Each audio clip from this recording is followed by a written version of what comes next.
Hello, and welcome to today's webinar. Bryan Goodwin on Building a Curious School. First off, we at Corwin wish health and well-being to all of you, your families, and your communities. In times of uncertainty, experience has taught us that one of the best ways to combat isolation is to remain connected. So we are delighted that you are here today to join us and took the time to spend with us for some professional development. Thank you. Just to let you know, if you have any questions for Bryan, please write them in the chat function. Use the chat function when you think of a question, and we will answer as many questions as we can at the end of the webinar. Now I'd like to turn the presentation over to Sharon Pendergast, your marketing manager, to introduce today's presenter. Good afternoon, everyone, or good morning, good evening, from wherever you're logging in from. It is my privilege to introduce you to our speaker today. Bryan Goodwin is the president and CEO of McREL International. For 20 plus years at McREL, he has translated research into practice, scanning the world for new insights and best practices on teaching and leading and helping educators everywhere adapt them to address their own challenges. He is a frequent conference presenter and is an author or co-author to 5 other books. And his hot off the presses title, which we are here to talk about today, Building a Curious School, Restore the Joy That Brought You to School. So Bryan, I'm going to turn it over to you. I'm looking forward to spending some time getting curious. Thank you so much, Sharon. And thanks, Ariel, and to everyone at Corwin for the invitation to join everyone this afternoon, morning, evening, whatever time it is for you. I think when we first started talking about this webinar, it was back in January. I probably had a little bit different image in my mind of how this school year would end, like all of us, right? And I maybe thought about we would be thinking about different things as the summer started, but things have obviously changed very dramatically for all of us, and it's staggering, in fact, to think how much the world has changed for us in the last several months or several weeks, even just in the last few days, right? Of what's going on in the world. And I think that, as I think about what's happening right now, and I try to remind my kids this too, that, this pandemic, it's like a storm. And this storm someday shall pass, right? The clouds will part. We'll find ourselves on the other side of this. And that's not in any way to minimize the tragedy of what's happened in people's lives, the tens of thousands of people who have passed away, the millions of folks who've lost their jobs. And what we saw last week, the tragic murder of George Floyd, I think our hearts are heavy in what's happening. I think our instinct as human beings is to try to take these terrible things, these bad things, and turn them into good, right? I think as educators, right, we got into this. We heard the calling to become educators because we had this crazy notion that we could change the world, that we could make the world a better place. We could change students' lives, and collectively, we could change our society and create a more just society. I think that is what we're all about. And so I'd invite us this afternoon to think about how can we step back a moment and think about how could we take these terrible events, this crisis, and turn it into something good for our students, so that when they come back to school, whatever school may be, whatever it might look like in the fall, they find that it's not just changed, right? Because after a storm, things change, but things do get better, right? The grass starts to turn green, the flowers bloom, butterflies hatch. We want to do the same thing here with this storm and make it something better. And so I would invite you all in your minds to go way back in the time, 3 months ago, right? Which feels like 30 years ago right now, but to think back on what you might have seen happening in classrooms. And I'm sure a lot of you have had this experience. I have. Maybe it's in your own classroom, or you're going through different classrooms and you see teachers doing things that everything seems to check out, right? They've got learning objectives on the board. There's a lesson plan. They got the interactive smart board all fired up. Everything seems to check out, and yet something seems to be missing. And sometimes it's hard to put our fingers on just what exactly that is until maybe we turn our gaze, or maybe as teachers, we look out across our classrooms and we see this, right? That the kids are just not along for the ride, right? They're disengaged, they're checked out, they're bored, you know, they're uninspired, right? And I think in a lot of ways, what a lot of folks have done, we had to go online so quickly with what we were doing, but we kind of took sometimes what wasn't working in face-to-face and put it online with predictable results, right? We've seen a lot of student disengagement from online learning. Now, we know a lot of that is related to access to the internet, right? Or we've got families that struggle to find that quiet place for kids to engage in learning. Or maybe we've got students that need to take care of younger siblings. There's all of those reasons. Certainly what this pandemic has done is it's laid bare the inequities in our current system of education. But it's also laid bare, I think, something else, which was the inequity in learning experiences that students were encountering before this virus hit, right? You had some students who had amazing dynamic classrooms they could go to every day. Other students were encountering very dull and uninspired classrooms. Now, some kids maybe had the social capital or other resources to tolerate the tedium, if you will, but others did not. And so I think what we're trying to do right now is say, how could we redesign learning to be more engaging for all students? And in fact, I've spent, a lot of my career researching, writing, thinking about how do we do this? How do we create classrooms where kids can be really inspired and engaged? I think the biggest thing that I found here is that what makes classrooms engaging is not having, it's not all about extrinsic rewards, it's about intrinsic rewards. And so, but I guess before I go any further, I should probably make a confession here, which is a little awkward, given that I'm so focused on student engagement and motivated kids, and also that I'm speaking to a few hundred, it looks like, educators at once.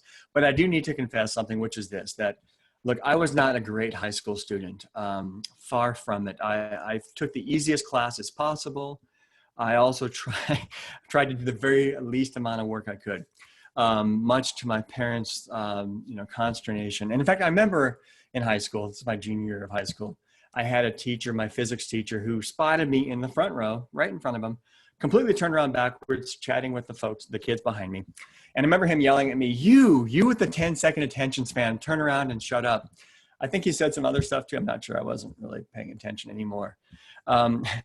So as fate would have it though, I found myself 6 short years after high school, back in high school, trying to teach high school.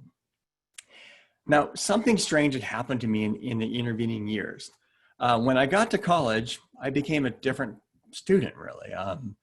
Suddenly I became much more motivated, initially I was worried about my grades, right?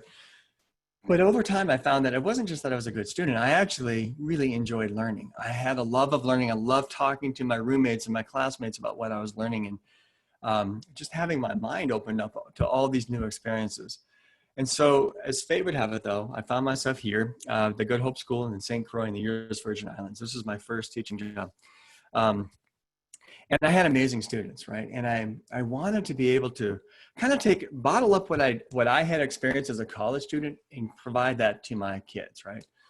To help them be what I never was in school, which was motivated, right? I wanted to help them do that. I had amazing students, by the way. And so let's see, this is my first classroom. I taught 9th grade English. I taught American literature, AP World Lit, speech, Caribbean history. I was the newspaper advisor, senior prom advisor. I coached soccer, basketball, and boys softball. We didn't have the resources for home, so we played softball instead. So clearly, I spent a lot of time with my kids. I was really engaged with them. And yet I never felt like I kind of had that breakthrough moment where I was this amazing teacher. Like, this was my classroom. This is where all the magic was supposed to happen. I think I got into teaching kind of imagining myself becoming like Robin Williams, in Dead Poet Society. Captain, my captain, having my kids inspired. But I know that despite my best efforts to be an amazing teacher, I was really just amazingly adequate, right? I would look around the classroom and I'd see my students. I could tell they were checking out. They were like me, jaded, disenchanted, just wanting to be somewhere else, looking out the louvered windows, right? Wanting to be somewhere else, anywhere else but my classroom.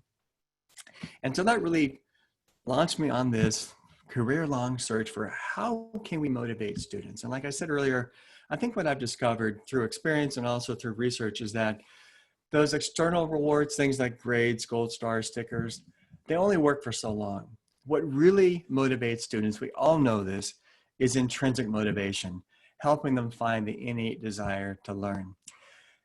Now, I guess I should feel better about this, but actually what was happening in my high school classroom is no different than what we see in classrooms all across America. This is the Gallup organization survey of 500,000 students.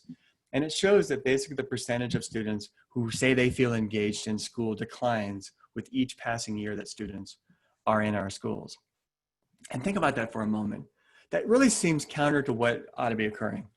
Consider middle school and high school, right? This is when kids get to explore the mysteries of science, right? Or read literature that reveals the human experience and our shared humanity, right? Or they get to learn the elegant language of mathematics to solve complex real-world problems, or the drama of human history. All these things are happening as kids get older, or they should be happening, and yet we see this occurring, right? That the longer they stay in school, the more disengaged they become. And thinking back on it, by the way, as you can tell, I'm working in my family basement. So I went rummaging through some bins to find these photographs, including these old photographs of my teaching experiences. They're a little yellowed at this point, but just look back on this picture. What's wrong with it, right? Just look at how I've configured my classroom. Now, I thought I was the cool, radical teacher. I was putting my students' desk in a U shape, right? So they could talk to each other, and no student was ever stuck in the back row, right? There was immediacy. But look at where I put myself, in the middle of all the action, right? Everything had to come from me. I was pontificating from the podium there, right? And I think for a lot of teachers, if this is your mental image of what teaching should be, this transition to having kids learn from home has been really difficult, right? It's hard to imagine how students can learn without ourselves as the purveyor of knowledge, right? So I think, by the way, hear me on this. I'm not trying to blame teachers. It's that we all have been operating really under a system that has been designed to create that level of disengagement, right? This quote is attributed to a number of folks, but the notion that if we're getting these kind of outcomes, it's because we have somehow created a system that's designed to do that. We are all laboring under this system that is really causing our kids to be disengaged. Now, fortunately, there is a better way, right? And that's, I assume, why you're all on this webinar this afternoon. Now, for me, this idea of how to redesign our schools became crystal clear for me one morning about 7 years ago when my youngest daughter, Molly, who's now going into 8th grade, I can't even believe that, was coming down the stairs. We live in Denver, Colorado. It was a snowy morning, and she pauses. I'm coming up the stairs as she's going down the stairs, and she says, looks out the window, "Dad, is this still a school day?" And I tell her, yes, it is. We live in Colorado, so it's got to be snowing sideways and 10 below before we're gonna shut the schools down. I expect her, right, when I tell her, yes, it's still a school day, to like slump her shoulders and be dejected and kind of, slowly walk down the stairs. But instead, and I kid you not, she pumps her fist and she's like, yes, she is that thrilled to go to school.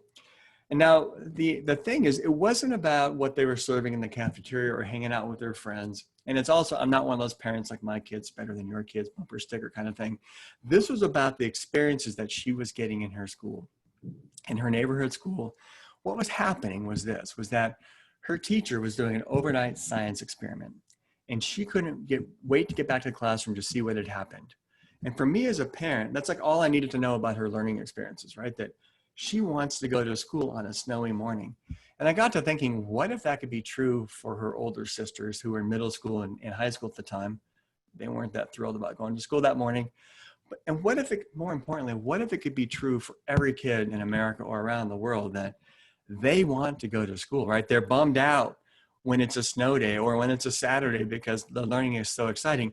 And now maybe that seems a little Pollyannish, but think about it.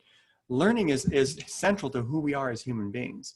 Challenging our brains, learning new things is core to our essence. And so it doesn't seem that far-fetched that we couldn't create schools where kids are thrilled to come every day because of what they get to learn. So for our time together, here are a few of our guiding questions. we're going to ask this question about, okay, so why is curiosity important? How does it support deep learning? Why should we care about it? Another question you might have is, okay, so how do I do it in my classroom if you're a teacher or teacher leader or administrator? How do we get this happening in our classrooms? Another really big and important thing, I think, especially right now, is how can curiosity support social emotional learning? We're going to explore that a bit. And finally, how can we help teachers experience it too? You're going to hear me say this a few times, but we cannot expect students to be curious if we don't create the same conditions to allow teachers to become curious as well. So administrators, hear me on this one, right? So let's explore this first question about curiosity. Why should we care about it, right? Why should we focus our energy on curiosity? Well, as it turns out, it's linked to a number of really positive and powerful outcomes. The first is this. We know that it's actually connected to learning. Student curiosity, surveys have shown this, that student curiosity is as strongly correlated with their success as IQ and persistence. Especially even more strongly correlated for lower income kids to have curiosity. Angela Duckworth, you may know that name. She wrote the book Grit, so she's kind of popularized this concept of grit, but she has actually told people, a lot of folks have gotten it wrong. This idea of grit is not just persistence, it's persistence and passion, because persistence without passion is just drudgery. We want our kids to have passion, to have curiosity in their learning. That's the first big idea. The second one is this, job performance. You know, ultimately we're trying to prepare our students to be successful in the world, right?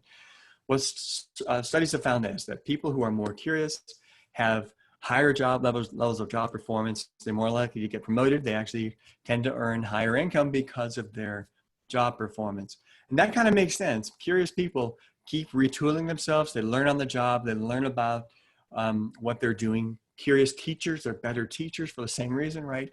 We keep exploring, we keep learning, we keep getting better every day, every school year. Another really positive correlation with curiosity is better relationships. Curious people, studies have shown, we're going to explore this more, studies have shown that curious people tend to have better, stronger relationships with people because they ask good questions of one another. Another really strong, and that's related, another strong correlate is life satisfaction. Curious people are also happier, basically, in a word, right? They're better able to navigate emotional crises, and they're better able, studies have shown this. You take a personality profile and you look at people's happiness, and they find that curiosity is one of those top personality traits linked to happiness. We also know this, better leaders demonstrate higher levels of curiosity. Now, as a teacher, that makes sense. You want your principal to be curious about you, to be curious about your kids, to be curious about the world around us, to be curious about the field of education, right? Better leaders or curious leaders tend to lead their organizations to better places. We also know this, studies have found this, that people, they go to nursing homes and they survey people on their curiosity. And what they find, going back 5 years later, it's a little morbid, but they find that people who had higher levels of curiosity are more likely to still be alive. And people with lower levels of curiosity were more likely to have passed away in the previous 5 years. They don't know why exactly. They think it could be this, that it could be that when we're curious, we have more things to live for, right? But we probably are also more curious about our own health outcomes and learning things to help ourselves stay healthier. So you look at that and you go, wow, if curiosity can bring all these positive outcomes for kids, I mean, what is there anything better that any better gift we might give our students than to be curious? So a lot of really powerful correlates of curiosity. So the next thing, and I think maybe this is perhaps one of the most important things about curiosity and why we at McCrell are so captivated by curiosity. It's this. No one has to teach you to be curious. Anyone who has a toddler at home, remembers raising a toddler or has a grandchild, you know that the kids are just born curious. They're asking a million questions a day, it seems like. It's literally thousands of questions a day. Nobody has to teach you. You don't have to go to camp to learn how to be curious, right? You don't have to, it isn't like grit or persistence where you have to learn it. We are just born curious. It's innate in every single human being, in every culture, in every person to be curious. That's what makes us uniquely human, right? Now, some of you might say, well, okay, true. But could it be that some people are born more curious than others? And the reality is that there seems to be some correlation between a few personality traits like openness to experience. But we could ask this question and say, okay, so how much of our curiosity is tied to nature versus nurture. And one way we could do that is to look at twins who've been separated at birth, including perhaps the most famous twins here that called the so-called Jim twins. They had been separated at birth. They stayed separated for 39 years. They lived in Minnesota. They were kind of in a similar, not too far from each other. Never met though for 39 years. But they had all these striking similarities. Obviously the same first name that was given by their parents. They actually married though, their wives, their first and second wives had the same first name. They named their kids, also their firstborn children, both named Jim, had the same name. They, drove the same car, smoked the same cigarettes, drank the same beer, actually vacationed on the same stretch of Florida beach, hundreds of miles away, a 3-block stretch of beach without ever bumping into each other. So we know that twins have kind of eerie similarities, right? So you'd expect to see, so two twins separated from birth should be a lot alike when it comes to curiosity, if curiosity is simply about our DNA. But what researchers are able to parse out by looking at hundreds of pairs of twins separated at birth is that actually no, curiosity has a lot more to do with nurture than nature. And that's important for us as educators, right? Because that says we can create conditions that help people become more curious. So given that kids are born curious, right? And that every toddler we've ever met is super curious, we know this, that kids really come to school burgeoning, blooming with curiosity, right? They're all in bloom. And yet the longer they stay in school, the more and more that curiosity wilts and fades and eventually dies away. Let me illustrate a couple studies for you that make this point. Susan Engel is one of the preeminent researchers in the field of curiosity. She's a professor up at Williams College in Massachusetts. And she's done these studies where she's gone and she's observed kindergarten kids in the classroom and just watched for each individual student to see how many episodes of curiosity do they demonstrate over a 2-hour period. So she's kind of like curiosity in the mist, right? She's like an anthropologist, kind of like Jane Goodall, right? Just watching the kids to see how much curiosity they demonstrate. What she found was that kindergartners demonstrate, each of them, 2.36 on average episodes of curiosity over a 2-hour period. By the time they get to 5th grade though, she observed this. Individual students were demonstrating 0.48 episodes of curiosity over a 2-hour period. She made the point, in fact, what that meant is a lot of students were demonstrating no curiosity over a 2-hour period, likely no curiosity their entire school day, which really, again, runs counter to what we think schooling should be all about. It should be a chance to become engaged and excited in what we're learning. She also did this study because she was trying to figure out, so what is it that creates curiosity in the classroom? So she and her graduate assistant put a curiosity box in the back of a classroom. And it basically was this. It was a cabinet with 18 drawers in it. And she put a sign on it that says, "Please touch me." And as the kids would open the drawer, there'd be like a trinket inside, some kind of little surprise. So the idea is that each drawer a kid would want to open to see what's in that drawer. And she wanted to see what would students do when you put that box in the back of a classroom. And here's what she found, was that there was a lot of variability in how much curiosity kids demonstrated. But the variability was all tied to the classroom. In other words, in some classrooms, there were a ton of kids all standing up, going to the back of the classroom, playing with the curiosity box. In other classrooms, the kids barely touched it at all, which tells you something, right? What's the key variable? As you guessed, it's the teacher, right? The teacher's interactions with the students really was determining how curious they were. And she would observe things like this. In some classrooms, the kids would come in the morning, the teachers would say, "Hey kids, check it out. There's something new in the back of the classroom." And then the kids would all go back and be excited about the curiosity box. In other classrooms, she would hear teachers saying things, and this is almost a direct quote, "I see some of you are up with the curiosity box, but I still don't have Friday's assignment from you." Right? Totally squelching the curiosity, dampening kids' willingness to explore their environments, right? Now, she also felt very sympathetic to teachers because she, observing all this classroom, she knew the kind of pressure that they were under you got pacing guides, you've got content you have to cover before the test. And so she was curious. what is it that causes some teachers to feel like they don't have time for this curiosity? And so she engaged in another study, which I think is really powerful. So here's how it worked. She told teachers that, hey, we're testing a science curriculum. So we want you to come in and work on this science curriculum with us. And so she would have there'd be a student and one teacher. And right before the researcher left the classroom and left the teacher alone with the student, they would say one of two things: randomly selected, randomly chosen. So for half the teachers, the researcher would say, have fun doing that worksheet.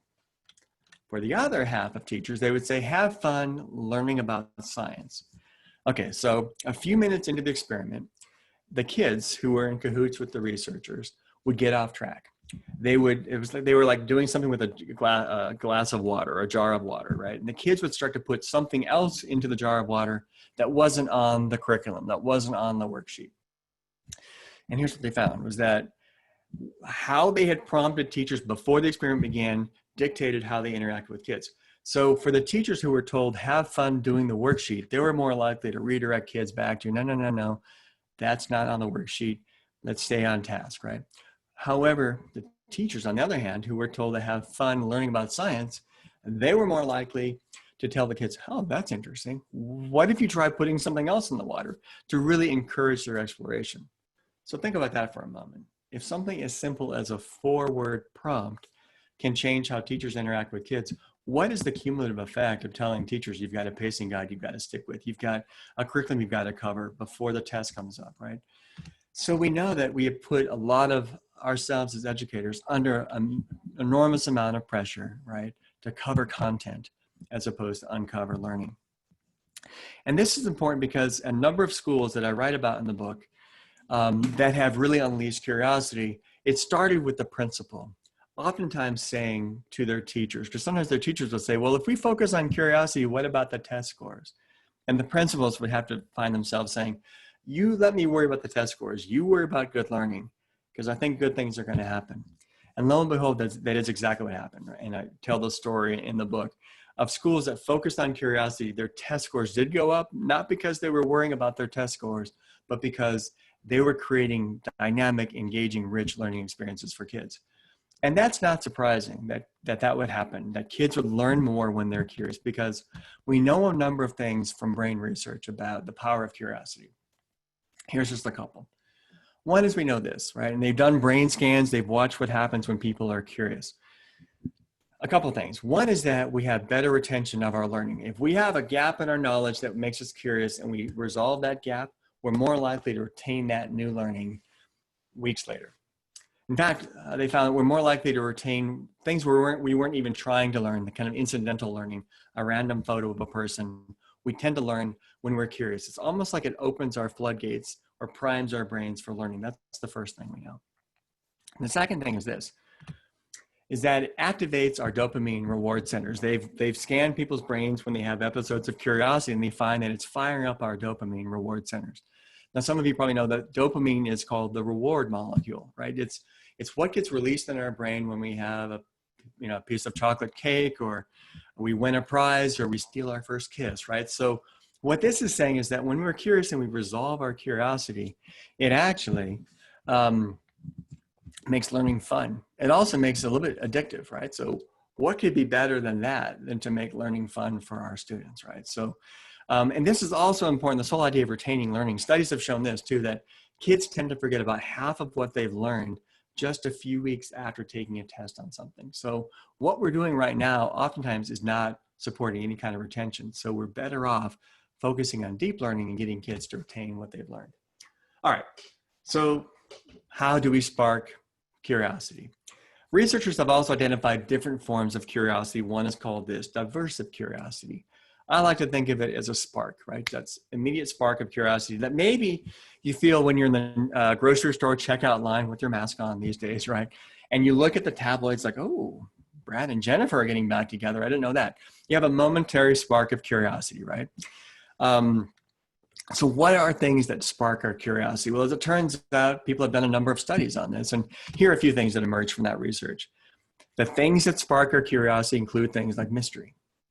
For example, what killed the woolly mammoth, right? This enormous creature that was all across the Northern Hemisphere that just disappeared. How would that happen? Kids love mysteries. People love mysteries. Think about all those science shows on the Discovery Channel, right? It's always a mystery that we want to solve with science. Another one is this. It's called cognitive conflict. It's when new information doesn't square with our prior knowledge. What makes it go, what? This is actually one that just last week I was driving in the car with my youngest daughter, Molly, and we saw lightning strike. And I said, you know, actually lightning also strikes from the ground up. And she's like, what? She doubted me. And I said, well, look it up. And she said, you know what? In fact, I want to spend some time this summer investigating. Is that really true? So cognitive conflict is the kind of thing that can make us curious and want to learn more. Another thing are simply puzzles, right? This is why it's hard to, put down or walk away from a jigsaw puzzle. So here's an example, like what length of ladder do you need to get to the top of a 2-story house? It's almost like you'd want to know the length of that hypotenuse in that right triangle, right? Puzzles are engaging and they it makes us all more curious. Another thing we know from research is controversy. Sometimes we shy away from controversy in the classroom, but studies have found that actually creating controversy conditions makes kids more curious and more engaged. This is a real life study done back in, it's decades old now, done back in the 80s. But basically they engaged kids in learning about wolves in a couple of different ways. One was the usual way, here's the lesson, having collaborative learning, come to a consensus on what you think about this question about the wolf. The other one was more, no, you need to form your own opinions and defend your own opinions. They found that when they engaged kids in learning about the controversy around the wolves, like here's what environmentalists say, here's what ranchers have to say. Students were actually so engaged in learning about wolves that they would stay in from recess just to watch a film about wolves, right? So controversy tends to make us more curious because we want to form our own opinions. And we keep asking more questions. Well, what about this, right? So those are ways we can spark curiosity, but that's just a spark, right? And that spark of curiosity can fade just as quickly as it comes, right? Probably by the time you're out in your car, you're loading your groceries, you have forgotten about Brad and Jennifer back on the tabloid, headline, right? So how do we keep the flame burning? And so researchers actually identify another form of curiosity. They call it informational curiosity, is one of the terms they use. And it's this idea of one question leading to the next. This is really the more noble form of curiosity when we think about Jonas Salk finding the cure for the polio vaccine, right? How do we keep digging deeper and deeper? Well, as it turns out, the best way to support this kind of how do we keep the flame going is to use questions that aren't about soliciting answers, but rather promoting thinking, right? Instead of sort of game show questions or what Doug Fisher and Nancy Fry call guess what's in the teacher's head questions, we want to be asking kids questions that really make them think about their learning, reflect on their learning, and more importantly, to have one question answered that leads to the next question and the next question, the next question. So there's a number of examples, tools and strategies in the book, but here's just a few. The ways that we as teachers can keep the flame burning for our students. One is simply reflection questions, prompting kids to say, okay, what have you learned? What new questions do you have now? What new wonderments do you have? Studies actually show this, that the better readers, better learners do this all the time. They constantly quiz and evaluate themselves on what have I learned. Another strategy is help kids picture what they're learning. If you're doing a history lesson, picture yourself back in time. Maybe you're living in a sod house on the Great Plains, or picture yourself marching across that bridge in Selma, Alabama, right? Can you picture what we're talking about here? Can you picture this mathematical concept or this science concept? Can you explain it to somebody else? Another great set of questions to ask are these kind of extrapolation application questions. Like, where else might this be true? We've just learned about how the Roman Empire toppled because it was too top heavy, right? Other places that you've heard about that happening? Or how might you apply what we've learned in math class today to your lives, right? This, whatever math formula or function it might be. Another great set of questions, and these are, I'm thinking about this a lot these days, right? The personalizing questions, which is really about encouraging perspective taking. It's walking a mile in somebody else's shoes, right? What would you have done if you were Rosa Parks? Or understanding what's happening right now and why in our history that there are a number of people that have been marginalized, and what would that feel like? It's not just simply understanding history, memorizing facts, but understanding the perspective of other people, which is so powerful for individuals and for us as a society. So this is how curiosity can really start to expand your lessons and go to deep learning. I sometimes think about it this way too, like what are the questions you want to be asking kids when they're 8 years old that they're still thinking about when they're 80 years old, right? What's the learning you want them to have years from now? Another way to think about our questions is, can we turn our entire units, 2 or 3 week units into, or 6 week units into an investigation? So that the entire unit is driven by a big, deep, essential question. And this is, again, I have examples in the books, but here's the real one from one of the schools in Melbourne, Australia, Glenroy Central Primary School. It's a K through 9 school, I believe, in Melbourne, northern tier suburbs of Melbourne. So every afternoon, the kids come in from lunch and they engage in explorations. They spent the mornings usually doing math and reading skills, but the afternoons are devoted to these investigations that teachers co-design together. They're usually cross-curricular, big questions like, how are plants captivating? How do plants take minerals and resources from the environment to grow? You see that they have like vocabulary terms. They make students have their thinking visible. When you walk the halls of this school, they're covered with these artifacts of what kids are learning, these bigger, deeper questions that they can engage in. Another way to think about framing learning around questions comes from my friend and colleague, Harvey Silver. He refers to it as a study in. Can you frame, let's take Romeo and Juliet, for example, as a study in? Some of you have done workshops with me, you know that sometimes I'll have a video of a teacher who's quizzing kids on Romeo and Juliet, and it's all very fact-based, right? Juliet was a Capulet, rhymes with Juliet, right? Romeo was a Montague, right? And going through it, like, and who was the nurse and what quote did she say, who was the friar, and so forth. Kind of missing the point in a lot of ways of why we study great literature, right? But if we thought about Romeo and Juliet as a study in, how might we fill in that blank? Well, one way we might say, maybe it's about fate control. You know, there's this whole idea of star-crossed lovers. Is that true? Are we really victims of fate? Or do we have the ability to have fate control? Psychiatrists show that people with high levels of fate control, internal locus of control, are more successful in school and life. This could be a really powerful lesson that you could teach your kids. Or the nature of love, right? And there's different versions of love in Romeo and Juliet. Some is passionate love, some platonic, and so forth. Or maybe it's this. Maybe it's like exploring the difference between virtue and vice. That sometimes virtues in their extreme can become a vice and so forth. These are the kind of things you want your students remembering when they're 80 years old, right? That becomes wisdom when they're talking to their grandkids. Let me tell you something about love. You hope that's what they're talking to them about, not let me remind you that Juliet was a Capulet, right? So ultimately though, where we want to get to with curiosity is this. It's something that researchers call trait curiosity. I like to think of it as people with a fire inside to learn. That this is all those positive correlates that I shared earlier, you know, related to better, when people are curious, they have better relationships, they're better leaders and so forth. That's all tied back to this idea of trait curiosity, which is when we feel ourselves as curious as individuals. Curious people have a way of making themselves curious, right? Of staying curious, of finding what's interesting in what might be a dull situation for other folks. So how do we create this? How can we help students have a fire inside to learn? Well, one of the places we might look, we might ask ourselves the question about this. And this is actually really a fascinating set of research done by a whole family of researchers led by Margaret Goertzel. She was asking this question, like, is there something different about eminent people in history, about their childhoods? Were they raised differently? People who have left a mark on history, people who have changed our worlds, what was different about how they were raised? And here's what she found. There was a common factor for them all. And this is what, 7 of the 800 or so people that she looked at. Anyone want to guess what it is?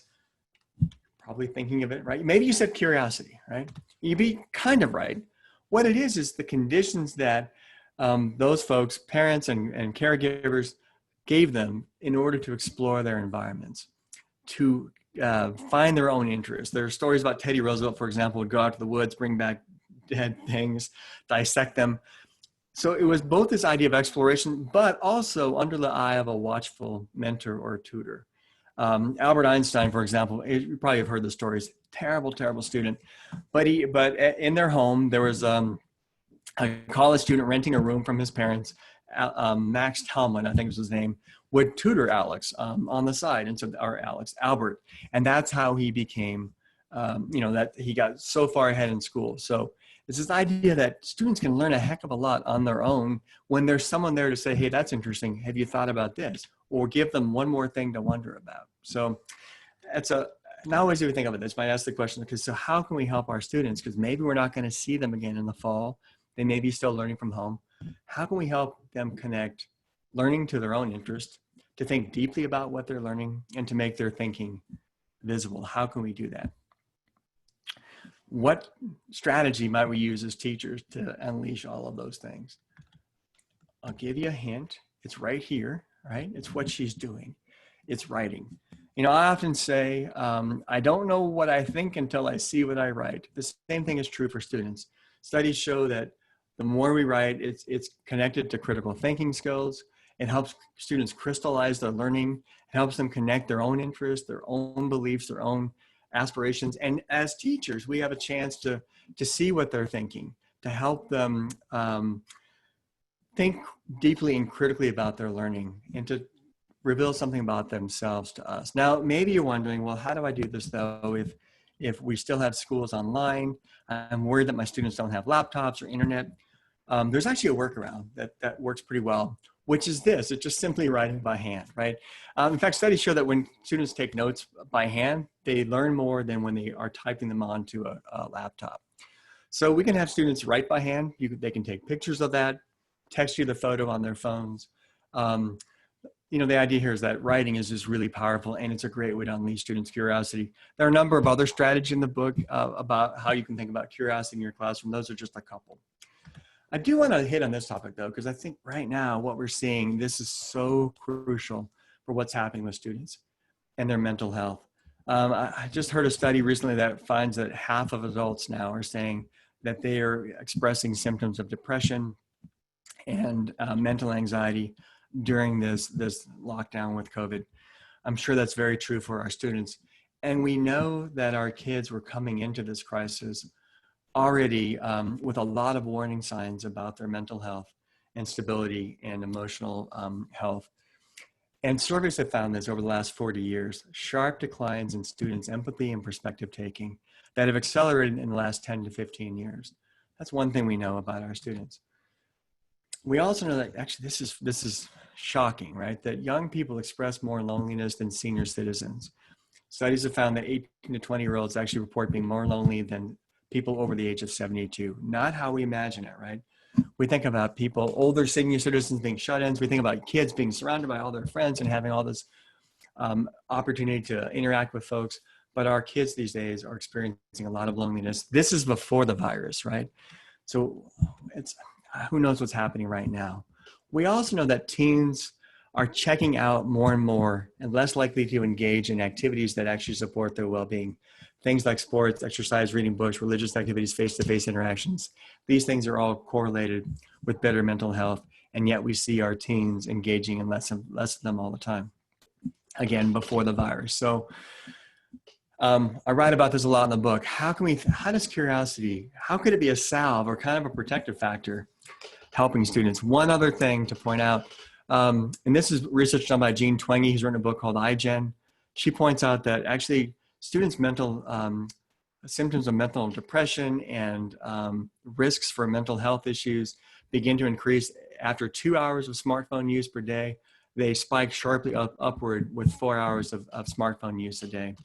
And the average teen uses their smartphones 5 hours a day, right? So, by the way, this pictures was student art that I saw in Perth, Australia.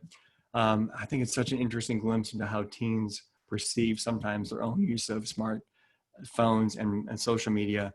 So we know our students need a lot of support here, right? And these are things that we've created for them. I'm not trying to, again, blame kids. This is the society that we've given them, right? So how can curiosity help? How can helping them cultivate curiosity help? Well, in a number of ways. One is this. I mentioned earlier that we know that curiosity is correlated with better relationships. Studies in labs have found that you engage people in a 45-minute conversation, those who come in demonstrating higher levels of curiosity will walk out with deeper relationships. And what a relationship really is, when you think about it, is having conversations over time that go from just preferences, I like that band, oh, you like that, oh, that's cool, to aspirations, here's what I hope to do when I grow up, to personal information, I like so-and-so, whatever it might be. But then just starting to find shared connections and realizing that there's a lot of things we have in common with somebody else, and ultimately seeking advice. This is really important for individuals. This is how we develop deeper relationships. It's so important for us as a society to understand the perspective of other folks as well, and to see our shared humanity, right? So this is powerful. Curiosity can help us do that. A different kind of curiosity, right? An interpersonal curiosity. Studies, as I mentioned, also show correlations between people's curiosity and their happiness, right? Or their life satisfaction. Well, why should that be?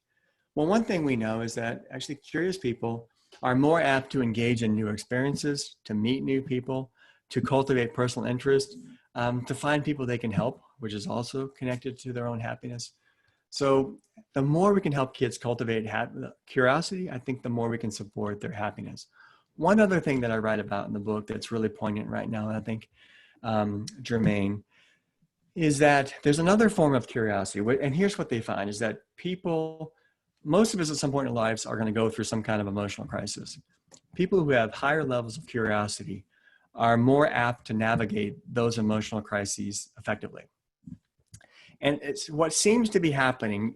They're more likely to go out and read self-help books or maybe find a shift in their lives that's important. But they're also able to engage in kind of thinking about their own thinking, right? Their own cognitive distortions is what psychologists call them. There's a whole field of psychology called cognitive behavioral therapy that finds that if we can help unplug some of these things that are all cognitive distortions, catastrophizing, right? Oh, I got a C- on my test. I'll never make anything of myself in life, right? Curiosity can help us reflect on that, ask questions of what we're thinking. It can also help us avoid overgeneralizing, right? Extrapolating one event into multiple events, right? One person treated me poorly, therefore I can't trust anyone in the world, right? To really look at that thought and say, is that accurate? Or is that just, thinking, if you will? This idea of mind reading, right? Assuming, oh, no one wants to sit next to me, or so-and-so is sitting at a different table at lunch, they must really hate me today. That's a false assumption. So making assumptions about other motives also leads to depression. This idea of focusing on the negative and ignoring the positive. Yeah, I missed a note when I was singing the national anthem, right? People must think I'm a terrible singer. Oh, I know they applauded, but they were just being nice, right? What cognitive behavioral therapy helps kids do is understand, no, that's a cognitive distortion, right? That's an exaggerated thought that's getting you into emotional trouble. In the book, I write about a program in inner city Chicago teaching young Black males about cognitive behavioral therapy, the ability to sort of rethink or examine their thoughts. And it found that it actually helped students with they were more likely to graduate from school, less likely to be incarcerated by learning these techniques. One example a student gives is this one, where he sees another young man talking to his girlfriend, and his first thought is, oh, he's disrespecting me. But then he's able to unpack that thought and say, well, maybe that's not true. He goes over and talks to his girlfriend and finds out it's just a childhood friend. They're talking together, and he avoids an entire altercation that might have happened otherwise. So all of these reasons are also good ways to helping kids become curious about their own thinking can support their emotional well-being. So there are so many positive reasons for us to focus on building schools around curiosity. So now for those of you who are leaders out there, teacher leaders, others, and you're like, okay, I'm sold, right? I want to make curiosity happen in my school, right? When we come back in the fall, I want to do this. Where do I start? So I would caution you that you don't turn it into a curiosity program. You don't have everyone come on down to the gym. We're going to learn about curiosity and implement this thing. Instead, create conditions for your teachers that you want to see them creating for students in the classroom. We talk about this as leading from the inside out. I heard it said recently that trying to have power over people only holds them down. We want to have power under people to lift them up. And as leaders, we can do that by saying, how can I empower my teachers to be curious, to engage in peer coaching and collaboration, the very kinds of things we want to see happening in classrooms. I have a number of tools and tips in the book, strategies. One of them, here's a couple of them though, for you as a leader to think about this. And I hope I'm talking to everyone as leaders. As teachers, you have opportunities to be leaders in your schools. But here's one way to begin this whole approach towards curiosity, is to find your own bright spots. Because here's the reality. It's quite likely that already, I can almost guarantee it, already in your school, somewhere, at some point, kids are curious. Maybe it's an activity that you do in your classroom. Maybe it's a certain class. Maybe it's a certain extracurricular activity. There are times that your kids are curious. Identify those bright spots. Find those bright spots and figure out, okay, so what are we doing? What are the conditions here that are making our students curious?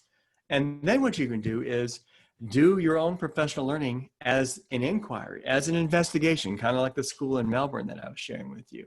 And it could look like this. You might start by saying, okay, let's conduct a brief investigation. Maybe we've decided, wow, there are really cool questions in classes where kids are curious, they're asking questions, so we want to investigate that. And set a goal for what this could look like.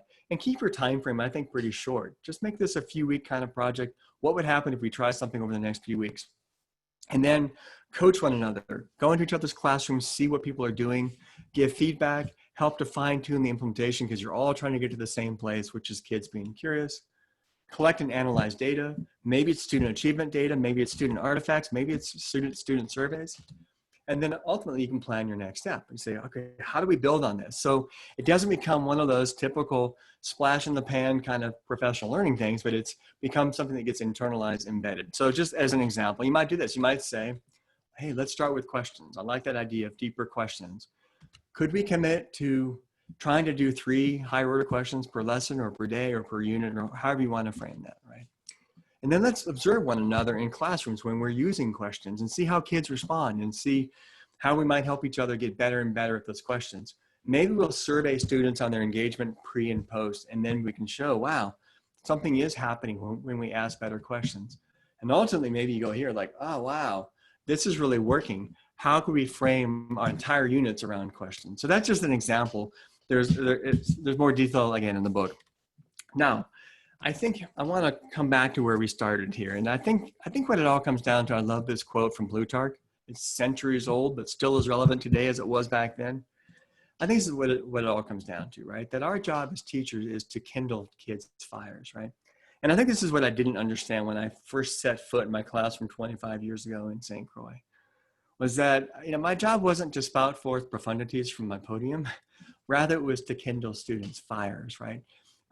In a word, to make them curious. And I think about it this way, that if we could do this as teachers, right? If we could actually kindle students' fires, like I just think about the places that curiosity could lift them to. They could shine their light into the dark places, right? And change our world for the better. And I think that's what building a curious school is all about, is doing this, right? And I think that I'm hoping that we can all take this terrible crisis that's happening right now and use it as an opportunity to rethink our schools and to build them around curiosity so that when kids return from this terrible crisis, they can find something even better and more meaningful and more powerful. Thank you all so much for your time. I've saved a little bit of time, I think, for questions, and feel free to reach out to me if you need to head on to your next assignment. But if there are questions, I'm happy to respond to them. I think that Yeah, hi, Brian. I think we have time for a couple of questions. Let's see. I'm curious, how do you begin to change the mindset of teachers who feel like they don't have time for curiosity? And, that some form of that question was asked numerous times during this. Yeah. Right. Because we all feel like we're sprinting through a curriculum, right? We've got pacing guides.